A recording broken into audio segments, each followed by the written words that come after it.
नमस्कार. तर सर्व लाडक्या बहिणींचे आपल्या विषय खोल या YouTube चॅनलवरती स्वागत आहे. तर लाडक्या बहिणींसाठी महत्त्वाची सूचना आहे. तर मे महिन्याचा जो 23वा हप्ता आहे, 1500 रुपये कधी जमा होणार? हा प्रश्न सर्वांनाच पडलेला आहे. तर संपूर्ण महाराष्ट्रातील पात्र लाडक्या बहिणींना मे महिन्याचा 1500 रुपये लाभ लवकरच मिळणार आहे. शासनाकडून 12 ते 15 तारखेदरम्यान हप्ते वितरण होण्याची दाट शक्यता आहे. तर शनिवार रविवार असल्यामुळे आता तुम्हाला सोमवारी हप्ते मिळण्याची खूप दाट शक्यता आहे. आज आहे रविवार, तर उद्या तुम्हाला सर्वांच्या अकाउंट मध्ये पैसे येण्याची दाट शक्यता आहे. तर तुमची प्रतीक्षा आता संपलेली आहे. तर हप्ते वितरणाबाबत नवीन जी अपडेट आहे ती आपण बघूयात. हप्ता बँक खात्यात कधी जमा होऊ शकतो त्याबद्दल आपण थोडीशी माहिती घेऊयात.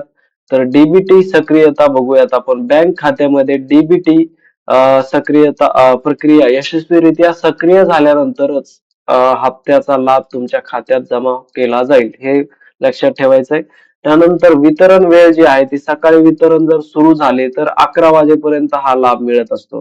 त्यानंतर जर दुपारी डीबीटी सक्रिय झाले तर दुपारी 3 नंतर 3 वाजेपर्यंत दुपारी 3 वाजेपर्यंत हा तुमच्या अकाउंटमध्ये तुमची रक्कम जमा होईल. तर अंतिम जो निर्णय आहे तो बघूयात. तर तांत्रिक कारणांमुळे आज लाभ जर जमा नाही झाला, म्हणजे आज रविवार असल्यामुळे किंवा सुट्टी असल्यामुळे किंवा इतर कुठल्या कारणांमुळे, तर थेट तुम्हाला सोमवारी म्हणजेच उद्या तुम्हाला अकाउंट मध्ये तुमच्या पैसे जमा होणार आहेत. 100% उद्या ही तारीख फिक्स आहे. उद्या तुमच्या अकाउंट मध्ये पैसे येणार आहेत. तर अंतिम प्रक्रिया पूर्णपणे ही जी आहे ती शासनावरती डिपेंड आहे. ते कोणीच सांगू शकत नाही की कधी जमा होतील, पण उद्या होण्याची दाट शक्यता आहे, लक्षात ठेवायचंय. त्यानंतर कोणाला हे पैसे मिळणार किंवा कोणाला हे पैसे मिळणार नाही, कोण पात्र आहे कोण अपात्र आहे त्याबद्दल आपण बघूयात.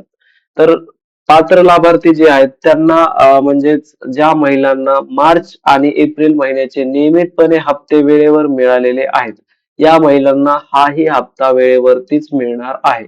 यावेळी केवळ मे महिन्याचा म्हणजे 1500 रुपये सिंगल ट्रान्सफर द्वारे हा जमा होईल. लक्षात ठेवायचंय, फक्त 1500 रुपयेच मिळणार आहेत. जून महिन्याचा हप्ता वगैरे ऍड होऊन त्याच्यामध्ये नाही मिळणार. हा फक्त मे महिन्याचा हप्ता असणार आहे, लक्षात घ्यायचंय. त्यानंतर 2 किंवा 3 हप्ते एकत्र मिळणार नाहीत, याची नोंद घ्यायची, लक्षात ठेवा.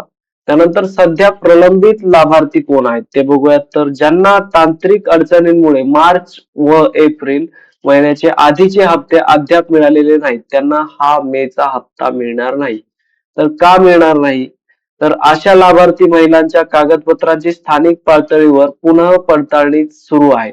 लक्षात घ्या, पुन्हा एकदा त्याची पडताळणी होणार आहे. पुन्हा एकदा केवायसी झाल्यानंतर तुमच्या डॉक्युमेंट मध्ये कुठलीही त्रुटी नसेल तेव्हा तुम्हाला हे पैसे परत रेग्युलर चालू होणार आहेत. तर पडताळणीमध्ये पात्र आढळल्यानंतरच पुढील सर्व लाभ एकत्रित मंजूर केला जाईल. महत्वाचं आहे, लक्षात ठेवा. जे काही तुमचे मागील हप्ते तुमचे आता सध्या रोखलेले आहेत, तुम्हाला मिळालेले नाहीत, ते सर्व अमाऊंट एकत्रित तुम्हाला मिळणार आहेत जर तुम्ही पात्र ठरत असाल. जर तुम्ही अपात्र ठरलात तर तुम्हाला पुढेही कधीच पैसे मिळणार नाहीत. तर केवायसी ही लवकरच चालू होणार आहे. तुम्ही केवायसी करून घ्या. त्याच्यानंतर तुम्हाला हे हप्ते तुमची जी पूर्ण अमाऊंट आहे ती एकत्रित तुम्हाला मिळणार आहे. त्यामुळे काळजी करायची कुठलीही गोष्ट नाही. तुमचं फक्त आधार अपडेट असलं पाहिजे, तुमचा आधारला नंबर लिंक पाहिजे, तुमचा आधार बँकला लिंक पाहिजे. या सर्व गोष्टी तुम्ही अगोदर करून घ्या. त्यानंतर केवायसी करा. तुमचा जो जून मध्ये हप्ता येणार आहे त्या हप्त्याबरोबर तुम्हाला सर्वच्या सर्व पैसे येऊ शकतात, याची अशी शक्यता आहे. तर लाडक्या बहिणींनो, व्हिडिओ व्हिडिओ आवडला असेल तर लाईक, शेअर आणि सबस्क्राईब नक्की करा. धन्यवाद.